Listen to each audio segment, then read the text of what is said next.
everybody. Welcome back to another episode of FFB from the 50, brought to you by JDP Media. I'm your host, Dan Amsler, and I'm here with Mr. JDP himself. We're in for another fireside chat. And this one, Joe, you and I are going to look at a mock draft that I did. And I think we need to do a little bit more of that on this show. We need to look at these mock drafts. It's going to be a fantastic way for me to go over where these guys are being taken, let you know if I think it's a good value pick, let you know if I think that they went way too soon. And I think also by doing this, my actual player rankings are just going to naturally come out. Now, I will say that in my player rankings, when I do this, there may be guys that I've got ranked like middle of the pack that I'm just not going to draft. And I'll take a wide receiver that I like lower. It's not that I think that that guy is going to be better. It's just I like the value better, right? So in fantasy football, when it comes to draft season, you're looking for value. So my personal philosophy, Joe, is that the first 3 rounds you need to hit. Now, injuries are going to happen, right? And there's going to be busts. There's going to be things that happen. But if I have a player that busts out and doesn't perform, it's not going to be because I took a stupid risk. Yeah. Now, later in the rounds, I'll absolutely swing for the fences. So like 8th, 9th round and beyond, that's when I'm swinging for the fences. I'm trying to hit home runs with every one of those because that's where you're going to make your money. You know, think back to the Arian Foster days when he first came in. I took him in the 9th round. And that was the year that I just went ballistic and won every high score and won the title. And that's big. So, I mean, that's where you're going to make your money. You're going to lose your money in the first 3 or 4 rounds. You're going to make your money in round 8 and beyond. That's where I lose my money. So, yeah. Those first few rounds. Exactly. Every year. And then I'm going to give my draft philosophy. It's going to come out in this video because we're going to talk about quarterbacks. And when I feel like I'm going to take a quarterback, same with tight ends. There's been kind of a paradigm shift this year. Normally, tight ends, very weak. There's not a whole lot of good ones, and I typically am one of the people that will take a tight end super early. I'm not going to do that because there's at least 10 tight ends that I'd be satisfied with. And, you know, you're going to have the Sam Laportas and the Travis Kelce's that are probably going to outscore the Dalton Kincaids and the Kyle Pittses and the Evan Ingrams. But when you're looking at value, I'm fine taking a Dalton Kincaid or a Kyle Pitts or an Evan Ingram, especially if you're in a PPR league with Evan Ingram, later and loading up on running back and wide receiver because that's where the value is. So without further ado, we're going to go ahead and make sure that at different points throughout this conversation, we're going to put the actual mock draft results up on the screen. That way you can follow along at home. But on this mock draft, I had the first overall pick. Now, I will say I've done a lot of mocks. I'm well into the double digits and will probably approach 50 mocks before the season actually starts. But it's all research. I do a lot of it for this channel, and I actually just really enjoy it. You know, draft day for me is the highlight of the season. I will say, just from doing a lot of these mock drafts, this is not the year to be drafting 1st or 2nd or 9th or 10th. I would really like to be in the 7 area, 6, 7 area, and we'll talk about that as we go. But I actually feel like I executed this one pretty well. So, first overall pick, of course, I took Christian McCaffrey. Now, if you're drafting in real life, you probably will too, but keep in mind that Christian McCaffrey closed in on 400 touches last year. Typically, the year after a guy has that many touches, he has a decline. You know, he took a hell of a beating last year. It's going to take some time for him to recoup. But, come on, this is Christian McCaffrey. He stayed remarkably healthy, too. He did. You know, I mean, 400 touches. Did he miss any games? No, he may have missed a few plays here and there. Yeah. But I mean, he was very healthy for majority of the year in terms of not being out for half the season.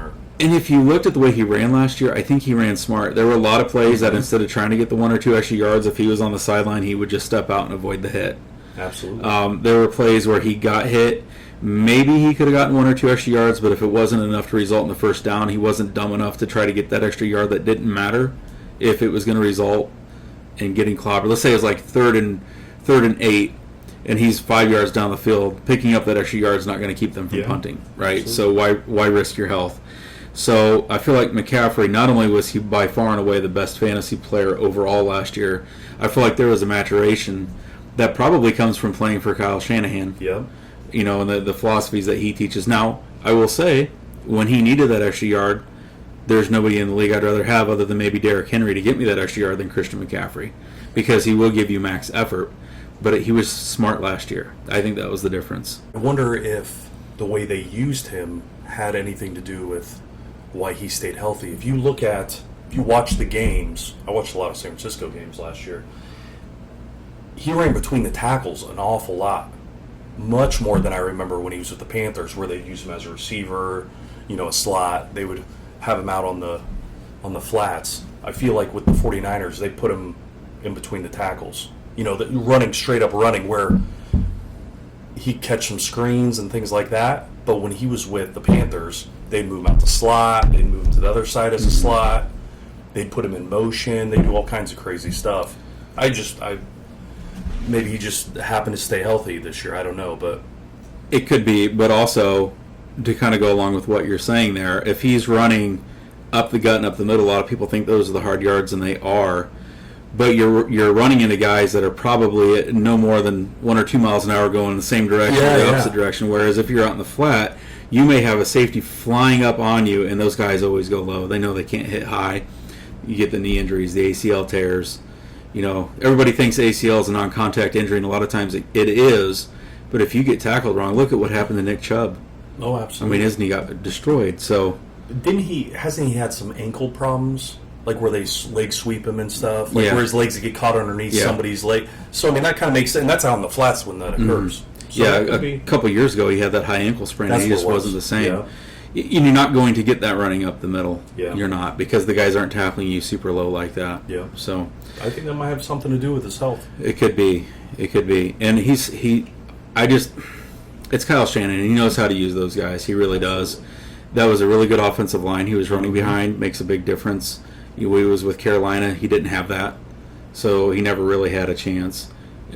How you get hit makes a difference. Oh, absolutely. Makes a huge difference. So, all right, so the first overall pick, I took Christian McCaffrey. If I were to receive the first overall pick in the leagues this year, guess what I'm doing? It's a no-brainer. I'm taking Christian McCaffrey. I know Jeff Manns on Channel 87 on SiriusXM said that he's the riskiest first-round pick. I completely disagree.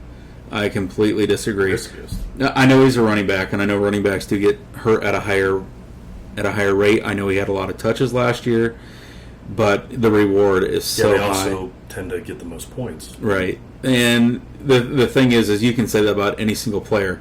Any one of these guys is a hit away from missing time. Of course. Right?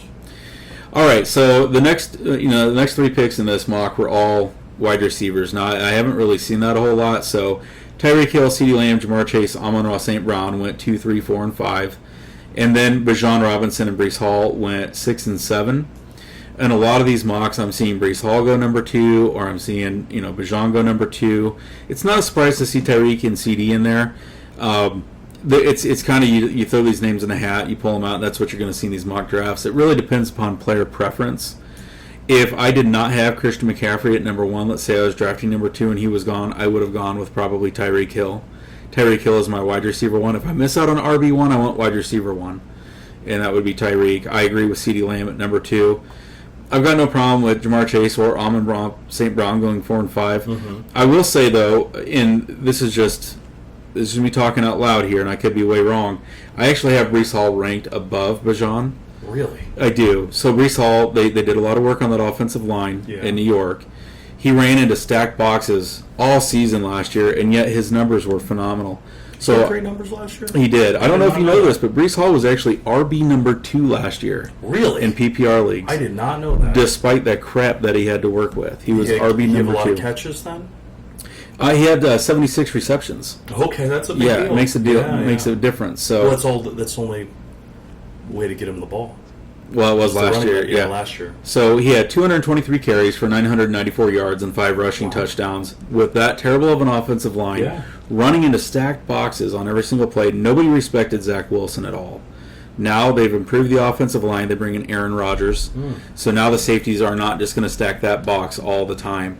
If Rodgers can stay healthy, if he can actually attempt to pass this year, if he can.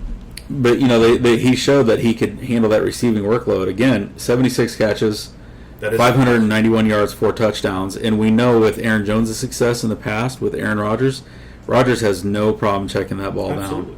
So Bijan to me is a risky pick. Tyler Algier is still there. He was a 1,000-yard rusher in his rookie season. The good news is Cordarrelle Patterson is gone. The head coach is gone. He's now the offensive coordinator there in Pittsburgh. I almost said a swear word. We're trying to keep this family friendly. Yeah. So I won't call Pittsburgh Schittsburg on air. But anyway, he's gone. So at this point, there's reason for optimism with Bijan. For the same reason that you could say for Brees, you've got a valid passing attack now that they've got better quarterback play. Yeah. The offensive line is decent. I think they're going to spread the ball out a little bit more, and I don't think Tyler Algier is going to completely disappear. We'll see. We'll see. Having said that, I'm still high on Bijan. I have no problem. Anybody can flip flop these. This is a preference thing anyway, right? Yeah, I didn't mind how they used him last year, especially if you have two high quality backs, Right. Algier and Bijan. I know what you're saying though. Yeah. But boy, it's a long season. It is a To long. stay healthy, I mean, oof. It's a long season, but And they get him out there in the flat, and he's talented out there. I also think, I kind of like Brees a little bit more because I feel like the AFC East is going to put up more points. This is no knock, but even though Tampa won the NFC South last year, it's not like they were blistering and putting up 30 points a game. Yeah. I don't think Carolina's going to put up 30 points a game. Definitely not. The Saints, even with Derek Carr, didn't come anywhere near that. But you go out to the East, the Jets are going to have to play Buffalo, who's going to put up points. They're going to have to play Miami, who's going to put up points. And Brees Hall is active in the And then passing game. New England will give up a lot of points. New England's going to give So up it's their going to be points. great, yeah. So I just think from a competitive advantage standpoint, I prefer Brees over Bijan. I don't have a problem with that. But I will say the next pick I did not care for at all. Interesting. And that's the 8th overall pick where Justin Jefferson went. Now, last year, a lot of people, it was him and Christian McCaffrey as one or two. You could flip-flop, and that's the way they were going. But in comes either Sam Darnold or rookie quarterback J.J. McCarthy. And J.J., I don't think is C.J. Stroud, although last year we talked off camera. We were wrong about C.J. I mean, it's possible. But when you look at Justin Jefferson, he's either going to work with Sam Darnold, who had talent in Carolina. He had DJ Moore. He had Christian McCaffrey. And he stunk so bad that Baker Mayfield became the starter. Goes out to San Francisco last year and sits on the bench and learns. So maybe he's got some new tricks under Shanahan. But I don't think that either one of those guys is going to make Justin Jefferson what we were accustomed to with Kirk Cousins. Yeah. So, not to mention the fact that you have Jordan Addison, who is probably going to be suspended, but that may be next year before that comes down the pipe. And what did he do? So he got caught drinking and driving. Remember, before yes, he had a before his DUI. rookie even year started, he got arrested for driving like 150 in a school zone or something like that. And then he was found passed out in a lane on the highway on an interstate. He wasn't even on the emergency; he was in the highway Nice. by the highway patrol. He's facing a suspension, but it probably will be next year. So now you got Jordan Addison, and at some point T.J. Hawkinson's going to come back from his injury. Yes. Aaron Jones is there. Remember, he went from Green Bay. He's with Minnesota Yes. now, so he's going to catch the ball out of the backfield.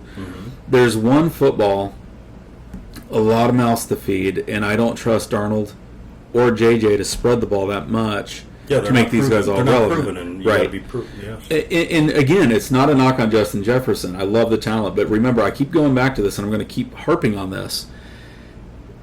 When Antonio Brown was taken with the first overall pick or the second overall pick, that was because Big Ben Roethlisberger was his quarterback, and he's putting up numbers. When Ben Roethlisberger goes out and Charlie Batch comes in, those numbers weren't the same. So when I say that I'm not a big fan of this, it's not that I am knocking Justin Jefferson. I'm knocking the situation. Yeah. Okay. And Darnold hasn't proven himself yet. I still believe in him because he hasn't been given a real opportunity. No, he had no shot with the Jets. No shot. No at shot. all. And you can argue that the coaching probably And he's wasn't still there in young, Carolina. actually. Yeah, He's he's still got pretty time. young, but he hasn't proven it yet. Right.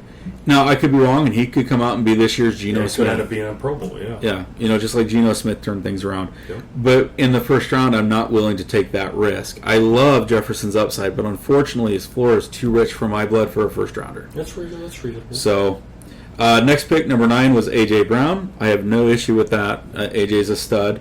And that's an example of somebody where their floor is very high. Right. The Obviously, ceiling. their ceiling's not as high, but the floor is very high. The ceiling is capped, especially with Saquon there. You've got Devonta Smith that's going to get his.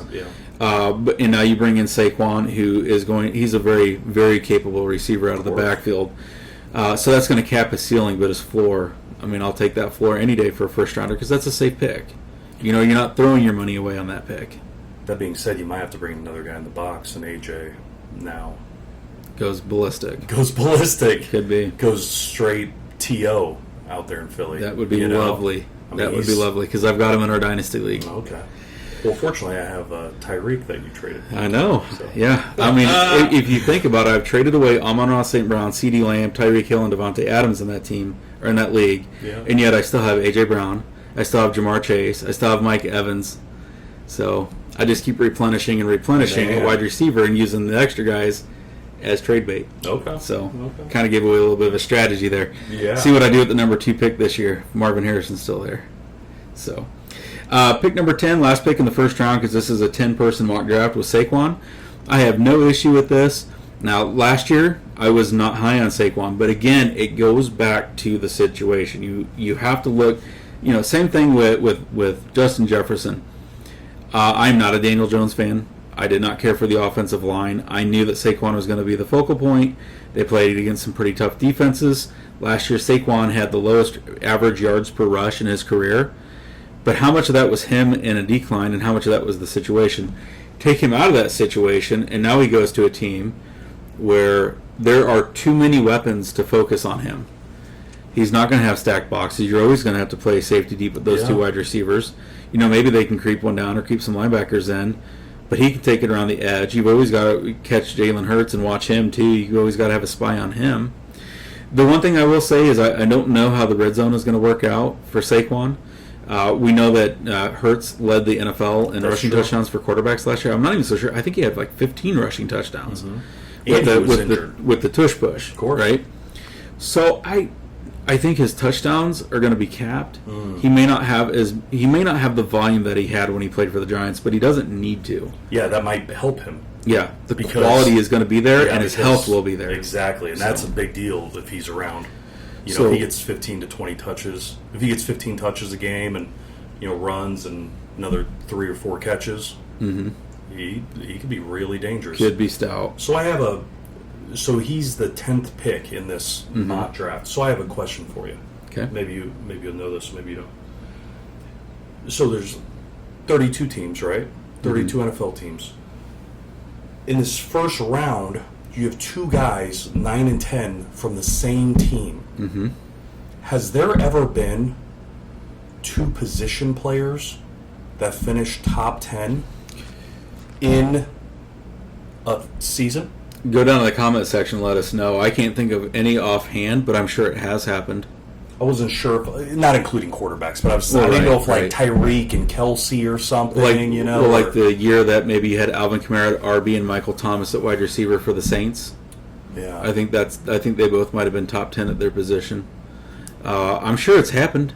It just doesn't happen often. Though. You see what I'm getting at, though. I do. And that doesn't mean you skip on Saquon if he's just because somebody picked AJ. But and actually, in one of these mock drafts, I was at number 10 and got Saquon and AJ Brown. Oh, really? My first 2 picks were both Eagles. I don't know that I've ever done that. But if you want to see what's really interesting, you go down to the 4th pick in the second round, and there's Jahmyr Gibbs. So through 14 picks, you have Amon-Ra and Jahmyr Gibbs from Detroit, and you have A.J. Brown and Saquon Barkley from Philly. When was the last time in the first 14 picks that 2 teams have had 2 guys? That's really showing you. Yes. The game is shifting, and you have to keep up with it. Okay. All right, so first pick in the second round, because this is Serpentine, was Puka Nacua. So this guy, he takes Saquon in the first round, takes Puka Nacua in the second round. I like Puka. I don't see any reason that his game can't match what he did last year, but I think if you're drafting him, his ceiling is what he did last year, because Cooper Kupp is back, and he's going to be healthy, hopefully, for the whole season. So if you're drafting Puka at this point, you're drafting him off a floor, because I feel like we've already seen the ceiling. And I know he was only a rookie, but that's what the circumstances dictated. So that's what happened. And I have no problem with that pick. I like the idea of going running back, wide receiver. And we'll get to this. I don't like the idea of going quarterback or tight end right here, especially at the end of this. I've seen guys do that. Not a fan of it. So I really kind of like what he did here. Now, gosh, they did continue to use Puka when he did. Cooper came back. Yeah. That was really impressive. I was really surprised by that. Yeah. So no, I mean that's a good observation, and that's why I don't have an issue with it, because if that's his floor, then I'll take it. right? I mean, I'm fine with that, especially in PPR leagues.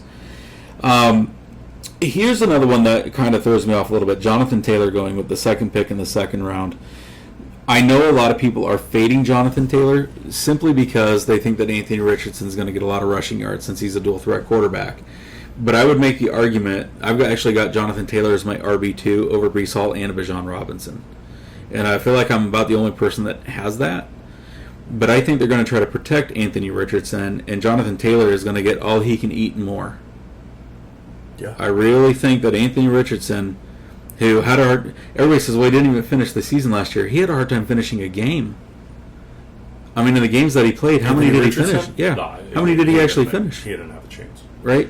So... that's a very unpopular opinion, but... No, I agree with you. I mean... But that's why I think they're going to give the ball to Jonathan Taylor, and they're not going to allow him to check to a quarterback run. Yeah. So... I mean, yeah. Well, and if you look at that offense... We also don't know how his shoulder is. True.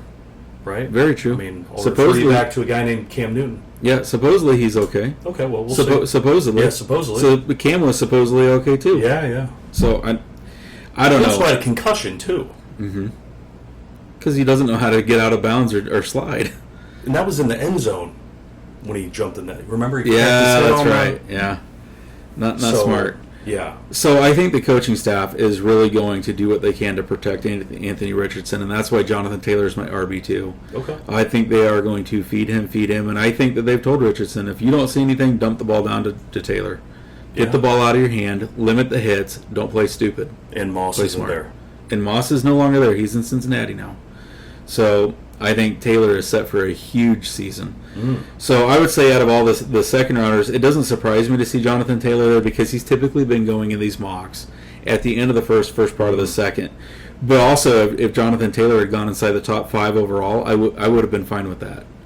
I would have had a hard time. So if I was drafting at number 6, or maybe even number 5, where Amon-Ra St. Brown went, I probably would have taken Taylor. I know that that's risky. A lot of people don't like taking running backs because they do get hurt more often than wide receivers, but I just think the situation is there. And we already know that Taylor can finish well. He was RB1, 2 or 3 years ago? Yeah. So, I mean, we know he's capable of it. So, I really like what this player did. A.J. Brown in the first round, Jonathan Taylor in the second round. Very solid. All right, so then we get to the third pick in the second round, and the guy that took Justin Jefferson in the first followed up with Garrett Wilson. I like that pick just fine. Garrett Wilson had a top 20 finish at wide receiver last year, even with Zach Wilson. Yeah. So if he can do that with Zach Wilson, what is he going to be capable of doing with a healthy Aaron Rodgers? Yep, another year of experience. Yeah, I have no problem with that. This is one. So in the fourth pick is where Jahmyr Gibbs goes. We talked about how there was 2 Detroit Lions taken in the first 14 picks. I'm a little torn on this one. I love Jahmyr Gibbs. I've got him in the Dynasty League. I want him to do well. But David Montgomery is not going to go away. No, his career has been revitalized. Yeah. So if you take Jahmyr, I don't want to say he's RB2 on his team, but it's more like a 1A, 1B situation. Yeah. You're banking on both guys averaging 20 points per game, which is what they did last year. It's kind of goes back to the Saints, Alvin Kamara, Mark Ingram, or even last year you can make the argument with Raheem Mostert and Devin Achane. I don't know how to pronounce his last name. Whatever. I think it's a risky pick, but I love the ceiling. Mm-hmm. And even when David Montgomery was playing, he was still averaging 15 to 20 points in a PPR league. So I'm okay with that. For me, I have a hard time taking Jahmyr Gibbs over Derrick Henry. Yeah. I'm going to take Derrick Henry over Jahmyr Gibbs. So that threw me off. And then when we look at the fifth pick with Kyron Williams, same thing. Like if you're gonna go Bijan in the first round, okay, that's fine. Preference pick. I can see why people are salivating over the upside. Kyron Williams played very well last year. He did, but they drafted Blake Corum. Yeah. Who is no bum. Like he's a legit football player. By the way, you said there were 2. They picked twice, 2 different players. There's been 3 in the top 15. Mm-hmm. Right? Yeah, because now here's Kyron, and we already had Puka. So there's 3 in the top 15. There's 15 other teams out. No, there's way more than that. There's 20. And just wait, because in the first round here, now we've got Isaiah Pacheco and Travis Kelce from the Chiefs coming up. In the top 20, 4 in the top 20. Yeah. Yep. So I will say that I flat out absolutely do not like the 6th pick in the 2nd round, Josh Allen. So this person takes Amon-Ra St. Brown. Let's back up to Kyron Williams. I'm not trying to knock him. He won me money last year. Oh, yeah. I was in some big money leagues where I drafted him in like the 13th round. And he produced. He did great for me. I'm not knocking him. I'm not. I am saying, again, the situation this year is different. I'm not sold. I'm not. I think it has to do with if Stafford can stay healthy. Yeah. You know what I mean? If you get that ball out there to Puka and yeah, they're going to be pass then heavy. you can because then they just have a bunch of not a bunch, but a bunch of 2-3 yard handoffs for touchdowns. Yeah. That was a big deal. I mean, he scored a lot of touchdowns, didn't he? He was great for me last year. He was fantastic. But again, he did have a 4 or 5 game stretch where he missed games. Yes. So injuries are there. Was it? It was a pretty bad injury. Or? It was. I think it was an ankle injury where it just kind of lingered, and you knew if you had him, you couldn't drop him because he was performing, right? So, but I think Blake Corum is going to eat into that quite a bit. Mm-hmm. So for me, Kyron Williams is not a 2nd round pick. I'd be fine taking him in the 3rd. I know he finished in the top 5 last year. I get it, but that was last year. You can look at that and say, okay, now we know what he's capable of, but what has changed? So, all right. But that's not my least favorite pick. I mean, I can at least see where you're coming from if you're in this position. You take. Oh him. yeah. My least favorite pick is Josh Allen, and I know that Josh Allen is a stud. But here's the problem. He loses Stephon Diggs. He loses Gabe Davis. Now, his number 2 target was Dalton Kincaid, and he's still there. His number 4 target was James Cook, and he's still there. They did go out and they drafted a wide receiver, and we'll talk about him later on because I want to focus on him for a little bit. But quarterbacks are so deep this year that I just can't do it. If you want to do it, that's fine. Dual threat quarterback, I get it. But Josh Allen's not even my favorite quarterback this year. Everybody's like, Josh Allen's Josh Allen. He lost 2 of his 3 top targets. He lost, I think, what was it? We discussed this in a fireside chat. Over 50% of his targets are gone. So they're going to have to replace that with a rookie and a tight end. I think he's also playing with house money right now. I agree. I'm not hating on him. I'm saying, but they've been running him idiotically now for multiple years. Yeah. You watch, just, you're on your own 40 and you run on a 2nd and 8 in the 2nd quarter. They're running QB powers and stuff. Yeah. He's not going to last the season. I know I've said that. I know I've been critical of this. He's not young anymore. No. Not that he's old, but I'm saying he's got a lot of hits on him now. And he's been playing with house money. Well, and remember how fast when Cam Newton declined? Remember how fast that happened. So I worry about Josh Allen. If I was going to take a quarterback early, it's going to be Patrick Mahomes, even over Jalen Hurts, even over Anthony Richardson, even over Lamar Jackson. We'll get to why when we get to that pick. But I'm not a fan of taking a quarterback in the 2nd round. Yeah, I'm with you on that. But I will say, when people are doing it, like in real life, and it's not a spot, I'm just going to be like, thanks, appreciate it. Yeah. So, because I'm still going to be able to get a Kirk Cousins or a Jared Goff or a Jordan Love later on in the draft that I think are going to be very fine. Absolutely. And I'm going to be stacked at the wide receiver and running back position.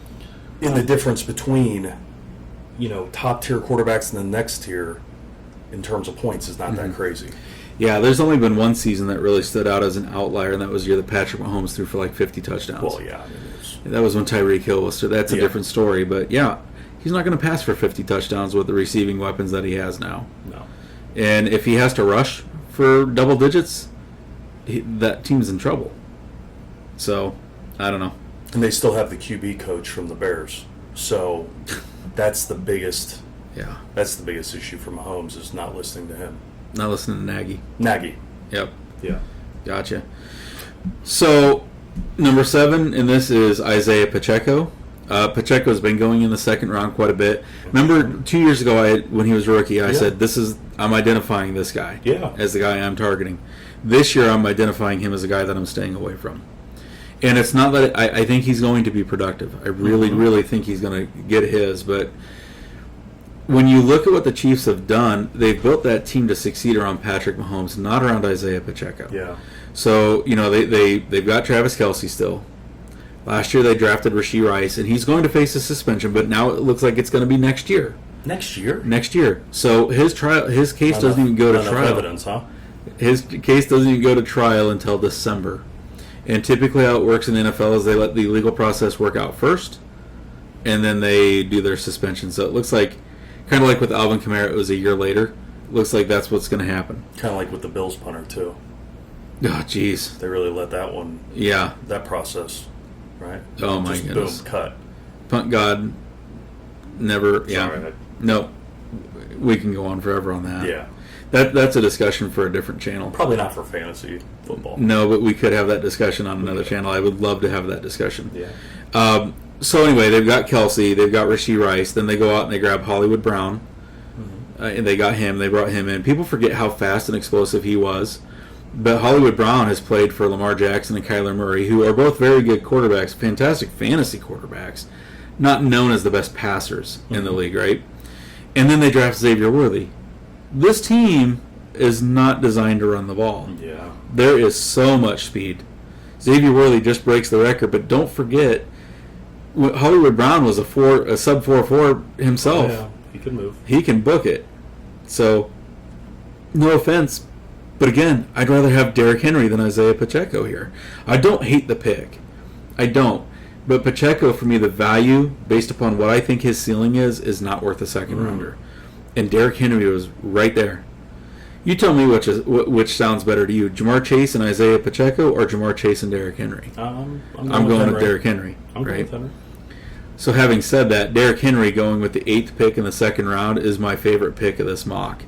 And remember I told you, and I'm going to back up what I said at the very beginning, this is not the year I feel like I want to be 1st or 2nd or 9th or 10th. If I was drafting 3rd and I got CeeDee Lamb and I followed it up with Derrick Henry, I'd be over the moon. I would be so happy.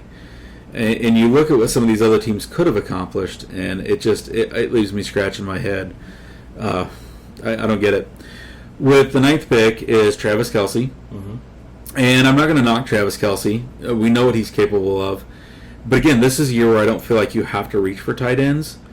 And let's not forget, Travis Kelce was not tight end 1 last year. Sam Laporta was tight end 1. Yeah, he sure was. So I feel like the Chiefs probably are going to pass the ball more, but they also have more weapons. It's not going to funnel through Kelce. Yeah, you have to get it to all those other one ball. Yeah, one ball, a lot of mouths to feed, and the quality of those have gone up. Yeah. He's not passing to Marquez Valdez-Scantling and Sky Moore and Kadarius Toney anymore. He's got legit... Sky Moore. Good old Sky There's Moore. a reference for you, right? Yeah, so he's got legitimate weapons now. But again, I'm not going to say that if you take Travis Kelce or even Sam Laporta right there, that's a bad move. It's just there's so much depth at tight end that I probably would not have done that. That being said, my pick comes back around last pick in the second round, and I grab Josh Jacobs. Now I've paired Christian McCaffrey and Josh Jacobs, and I'm happy with that. Josh Jacobs is in for a rebound year. The fantasy world is split on him. A lot of people think, he's kind of, whatever. But when you looked how dysfunctional that Oakland offense was until Aiden O'Connell took over, nobody was doing anything. Yep. You had Devontae Adams that was practically demanding a trade midseason. The offensive line is built for pass protection, not rushing. Goes to Green Bay, a new, young, up-and-coming offense with more than just Devontae Adams for weapons. No knock on Jacoby Myers. He was a fine wide receiver, too, last year. But you stick him with LaFleur in Green Bay, a much more creative offensive mind. Yep. An up-and-coming offensive line, and the entire offense up-and-coming. Jordan Love just got his contract. It's just a good fit. Yeah, I agree with And, you. I mean, honestly, I wouldn't have been disappointed to take Josh Jacobs over Isaiah Pacheco or Kyron Williams or Jahmyr Gibbs. Yep. So when he was still there, I was like, that's a no-brainer.